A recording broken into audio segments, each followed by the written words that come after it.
بسم الله إن الحمد لله نحمده ونستعينه ونستغفره ونعوذ بالله من شرور أنفسنا ومن سيئات أعمالنا من يهده الله فلا مضل له ومن يضلل فلا هادي له وأشهد أن لا إله إلا الله وحده لا شريك له وأشهد أن محمدا عبده ورسوله إن شاء الله تعالى بون كتابة باسجق تقامل شيخ الإسلام محمد بن عبد الوهاب رحمه الله ستة الأصول الأصول الستة التثانق أصل مثل ديال قطاونا واشليات قطاونا الشيخ رحمه الله نعمدي باشلابتر بسم الله الرحمن الرحيم الحمد لله رب العالمين وصلى الله وسلم وبارك على نبينا محمد وعلى آله وصحبه أجمعين. قال الشيخ محمد بن عبد الوهاب إمام الدعوة الإسلامية وحامي حمى الملة الحنيفية من أعجب العجاب وأكبر الآيات الدالة على قدرة الملك الغلاب ستة أصول بينها الله تعالى بيانا واضحا للعوام فوق ما يظن الظانون ثم بعد ذلك غلط فيها أذكياء العالم وأقلاء بني آدم إلا أقل القليل.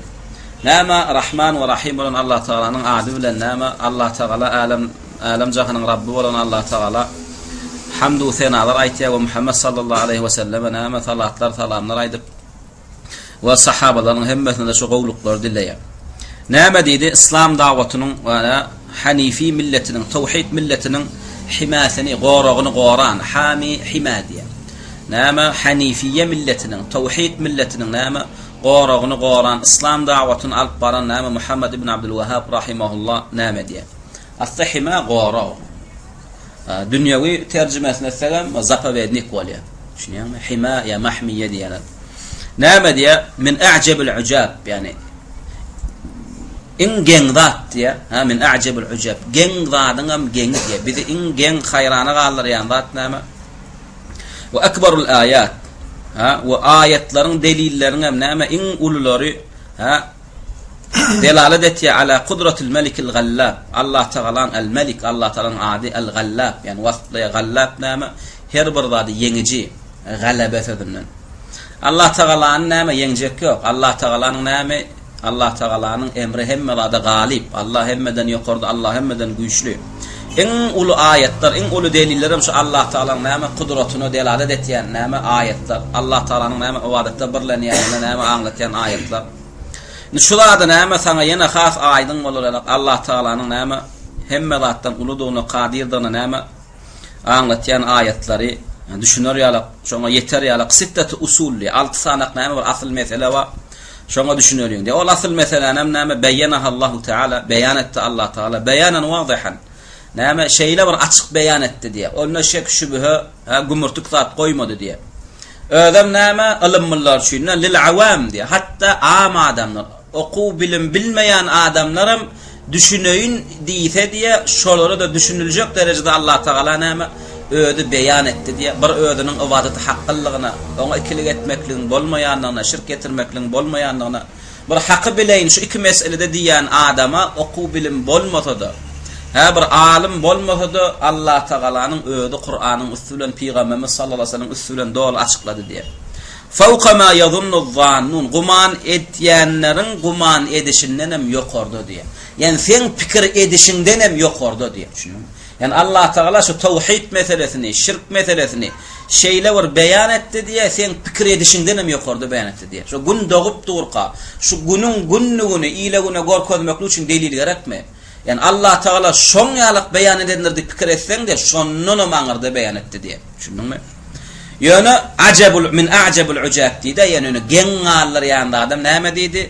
Sümme ba'de zalika şon ýalyk Allah Teala beyan edenden soňra şu meselede näme galita diýdi. Ýalňyşdy diýdi fiha şu meselede ezkiyaul alem. Alem jahanna akıllı başlı diýilýänler ýalňyşdy diýdi. Ve uqala bani Adam ve Adam oğullarının içinde näme en aňly zehinli akıllı diýenler ýalňyşdy diýdi. İlla aqallal qalil adam adi näme şu hakka gowuşdy diýe. Tawhidin nämedigini bildi we şirkin nämedigini bilip gaýtdy diýe.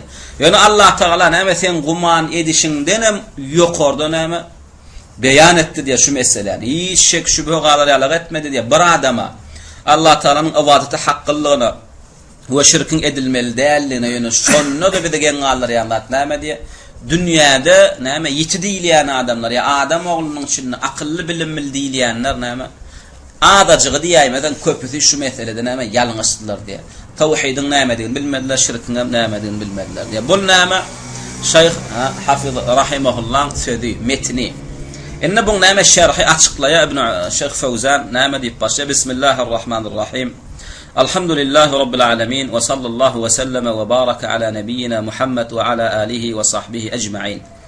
Nâme diye la şekke enne Allah subhanahu enzelel Kur'ana tibyanen li kulli şey.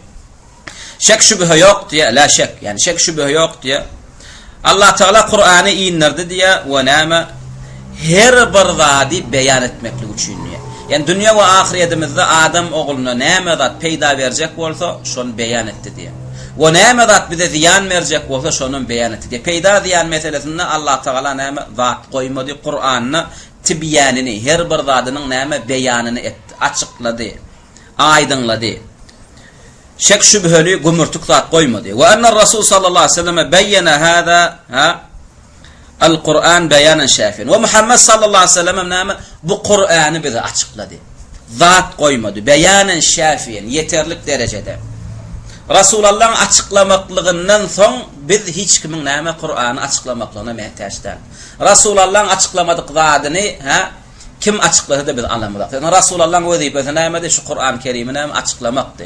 Şoş näme dedi utitul Kur'ana ve mislehu ma'ahu. Allah Teala ma Kur'an'ı indirdi ve edil şoňalyk ýene bir zat. Olam hadisi. Hadisin vazifesi näme dedi? Kur'an'ı tefsirlemekdi. Tayyip, inne Kur'an'ın maksat näme kan Allah Teala indirenne her bir zady beyan etmek. Kime ibadet etmeli, kime etmeli. Näme hayır, näme şer. Näme edemizde bizi Allah Teala yaqin etýär we näme edemizde bizi Allah'dan näme daşlaşdyrýar. Kur'an'da beyan edilmedik zat yok we Rasulullah da Kur'an'ın hemmesini bize beyan etti. Rasulullah'ın Kur'an-ı Kerim'in içinden bize beyan etmedik, açıklamadık zady yok. Tayyip. İnne şu Rasul Allah'ın Kur'an'ını beyan eden açıklanmadı. Ve Rasulullah'ın Kur'an'dan beyan eden açıklanmadığının en esası, en ulu zadı näme? İyidinden cevabına aytya. Ve a'zamu ma beyyanahu Allahu ve Rasuluhu fi hadal Kur'an qadiyet tevhid ve şirk diye. Ve şu Kur'an-ı Kerim'in ve Rasulullah'ın Allah'ın ve Rasulunun näme? Ve şu Kur'an-ı Kerim'in näme? En birinci goýulgan meselesi, en birinci açıklanan meselesi näme? Qadiyet dediği meselesi. En birinci goýulan meselesi näme? Tawhid meselesi we şirk meselesi. Allah tawhidi beyan etdi. Peygamberim şu tawhidi beyan etdi, Kur'an'ım şu tawhidi beyan etdi. Allah da we Rasulum we Kur'an'ım hemmesem delil esasında şu tawhidi çağırdılar.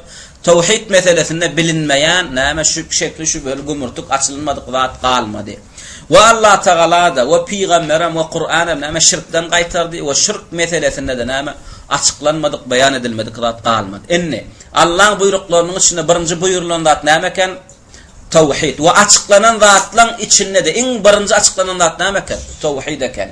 Ve Allah Teala'nın gaýtaran haram eden zatlaryň içinde birinci gaýtarlan we haram edilen zat näme eken? Şirk eken. Ve Allah'ın beyan eden zatlaryň içinde en esasy beyan edilen zat näme? Şirk eken. Enne Allah'ın buyuran zatlaryň birincisi tawhid we gaýtaran zatlaryň birincisi şirk bolsa ayni Rasulunun eden adam şey. Peygamberinden birinci açıklap beyan edip buyuranda tawhid ve birinci açıklap beyan edip gaýtaran adam şirk. Ve Kur'an'ın mazmununun hemmesi ne şu kıdanda var ya. Yarsa tawhide iterya, tawhide zinetlenirya, tawhide çağırya, şon delillerini açıklaya. Beyleki böyle gömnäme şirkden gaýtarya, şirkin hapalygyny aýtýar, şirkin erbetligini aýtýar we şundan gaýtarya. Kimde kimem şu dünýede tawhidi tahqiq edip, tawhidi amala asyryp, ýerine ýetirip, şirkden saapdan Allah we Rasulunyň buýruklaryny edip, Allah we Rasulunyň razy boljak amallaryny etse, şol adam inşallah näme cenneti. Tayyip. Şuda soragy ýüre gelip çykýar. Näme üçin Allah we Rasuly şu tawhid bilen şirk meselesini näme birinci beyan etdiler we birinci açıkladylar. Jogaby aşağıda gelýär. Näme diýär? Li'anna tawhid diýär. Sebäp diýsen tawhid diýär. Huwa aslul islami we aslud din diýär. Diýsen islamyň we diniň düýbi şogat diýär. Şoň üçin adamyny birinji küfrden saýlap dine salýan zat näme? Tawhid. Ya la ilaha illallah dedi. We şu dünýeden bir adamy insan çykmaly söýdem näme? Tawhid. Kimde kim la ilaha illallah diýip bolsa cenneti. We cennetin gapysyny açýan näme? Yine tevhid la ilahe illallah dedi. Şu sözü bilen sen dine girmelekeni, şu sözü bilen sen dünyadan qaytmalekeni. Ve dinin düýbem näme? Şuňa dikeldilen ve şuň esasında da näme? Dawata başlan. Düşünlükdämi? Ve huvellezî tubna aleyhi cemi'ul a'mal. Ve dinin beýleki buyruklarının, amallarynyň barsam şu tevhidin üstüne dikeldilen eken. Namaz bolsun, roza bolsun, haç bolsun, zekat bolsun. Şul ibadetlary da bizi iterýände tevhid, yani Allah'ın arzalygy eken. Kimde kim namaza koda Allah'ın arzalygy üçin kavul sebep diýsen, bu namazyň düýbi tevhide tutuldy. Kim namaza kody ýylyň gözü üçin, eýem Allah üçin nälekin bu namazam näme? Eýem batyl boldy. Şoň şu näme diniň, islamyň esasy düýbi tevhid eken. Ha ve beyleki dinin näme amallarynyň hem düýbi tevhid eken. Tevhidsiz halisan lillah arasa Allah üçin edilmedik amallar, ibadetler näme kavul däl eken. Tayyib. Bu asli yıkyan, yumuryan, batıla çıkaryan adam näme eken? Şirk eken. Şoň üçin haçan Allah Taala bir zadyň düýbini tutdumy ve şu zady yıkjak zatdan bir äge etdi. Eýem hikmet şon talap etdi. Şunu etdiye şu zatdan hem saklanýar. Näme üçin? Şunu edip bundan saklamasaň gazanan näme zähmetiň puç bolar diýär. Şoň üçin Allah Taala ilki bir de tevhidi öwretdi. Tevhidi öwrenen soň beýan edenden soň näme diýdi? Şu şirk diýilýän zatdan hem äge bol. Çünki şirk diýilýän zat haçanna tevhide garşyda senin dinin aslyň näme? Düýbünden batyl bolýar, bar ibadetlerden puja çykýar. Şoň üçin näme diýdi? Ve şirku yubtilu hadal asl diýdi. Ve şirk diýilýän adam senin dinini, islamyny näme? Batyla çykarýar, puja çykarýar. Şoň üçin Allah we Rasuly we Kur'an Kerim näme? Kur'an tevhid şirk meselesinde hiç kime zat goýmady. Şunukdamy? Ve yufsiduhu ve la yekunu lehu wujud. Haçanla tevhid diýen adama şirk gelse nämet ya yufsiduhu. Tevhidi bozýar ve la yekunu lehu wujud aslan barlygyny giderýär. Şunuňmy? On barlygyndan zat galanak. Şunuňmy? Näme üçin? Li'annahuma amrani mutavaddani ve mutanaqidani la yejtemi'ani abadan. Şuň aşagyny. Qaida şu. لأن التوحيد والشرك نام أمران شنون مثلا أمران متضادان ومتناقضان لا يجتمعان أبدا قيامة çenni. Şu qaida. Biz näme üçin bir musulman adam näme ödüne musulman dip şirke düşdi, biz ona müşrik diýär, uly şirke düşdi, uly kufra düşdi. Yani ol iki zat näme? Asl dinin asly näme? Tevhid, dogry-dämi? Kufrun asly näme? Şirk. Indi kufrun asla şirk bolupdy. Dinin aslam tevhid bolupdy. Şu iki zat näme diýär? Emrani mutavaddan, garşy zat. Gapma garşy zat. Şunun tevhid bilen şirk emrani mutavaddan, gapma garşy zat. Ve mutanaqizan, näme çapraz, dengelmeýän. La yestemi'ani abadan, bir adamda da ikisi cemlenenär. Şununmy? Tevhid gellimi adamın kalbyna? Tevhid gellimi hükman şirk gitmeli. Şununmy? Bir adamın kalbyna hem islamma hem küfür wa diýip bilmeýär. Tevhid gellimi hükman şirk gitmeli. Tevhid bar adama şirk gellimi hükman tevhid göterilmeli. Şununmy? Muslim hemen müşrik diýip bilemedi. Ya muslim diýär, ya müşrik diýär. Şununmy? İki zat birleşenär. Yani aslı birleşenär. Emma bir musulman adam kişi şirk edebilýär. Şununmy? Yani ikisi birleşenär diýsek aslyny gözden tutýar şunu. Asl uly şirk bilen tevhid birleşenär. Emma tevhid adam kişi şirke düşebilýär. Şirkin şakajyklary näme? Aslı tevhid bilen birleşebilýär. Bir adam muslim adam, Allah'ın birleýän adam riya edebilýär. Dogry-dämi? Riya şirk mi şirkde? Şirk. Ýöne bu näme? Ul şirkde, kiçi şirk. Yani kiçi şirk bilen näme? Asl tevhid birleşebilýär bir adamda. Edil şoňaly. Ul şirk bilen näme? Dinin käwir şahalary birleşebilýär. Şo müşrik adam sadaka berebilýän, berebilýän. Sadaka dinden mi ya da dinin asli? Sadaka dinin asli dälläri, dinin bir şahasy, imanyň bir şahasy. Şoň üçin müşrik adamda, kafir adamda dinin bir şahasy birleşebilýär. Hem kafir we şo sanna näme? Sadaka da berebilýär, dogadylıq edebilýär, hayır ihsan edebilýär. Ýöne sadaka bermek, hayır ihsan etmek, dogadylıq etmeklik dine salýam seni. Ýok, şoň üçin bir kaida alýar. Tevhidin aslı bolan adamda şirkin aslı bilen birleşenär. Emma şirkin küfrün bir şakajyklary bilen näme birleşebilýär. Oňa näme diýär? Günahkar diýär. Edil şoňaly bir adamyň kalbyna şirkin küfrün asly barmy? İmanyň asl tevhid näme? Düýbi birleşenär. Emma bir şakasy imanın, dinin käbir salih amallar birleşibilýär. Şoň şu käbir Hristiýan ýewreýler sadaka berýärler.